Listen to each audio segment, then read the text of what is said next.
Почитувани, за СДС, Филипче и неговиот ментор Заев, патот до Европската Унија мора да биде преку национални предавства и обезличување.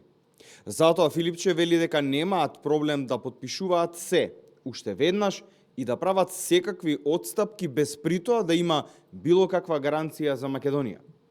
Истовремено, СДС и Венко Филипче се представуваат како проевропски и зборуваат за европски вредности, а одржуваат проруски врски.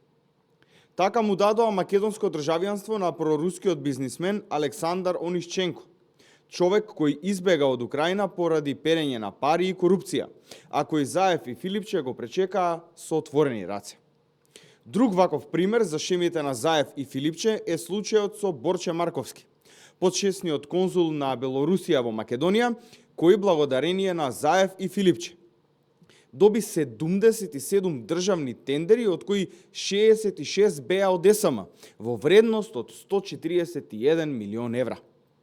Да не ги заборавиме и бизнис шемите поврзани со прорускиот бизнисмен Миодраг Давидовиќ Дака, за кој Заев ден по формирањето на владата во 2020 година менуваше детален урбанистички план во Тетово, за да му овозможи на Дака да изгради 2000 стамбени единици вредни 200 милиони евра. Почитувани граѓани, јавноста е доволно запозната со сите овие случаи, како и со политиките кои Социјалдемократскиот сојуз ги водеше додека беше на власт. СДС и Венко Филипче, во нивниот обид за ребрандирање како проевропски, веројатно мислат дека граѓаните имаат заборавено на нивните криминални шеми. Ви благодарам.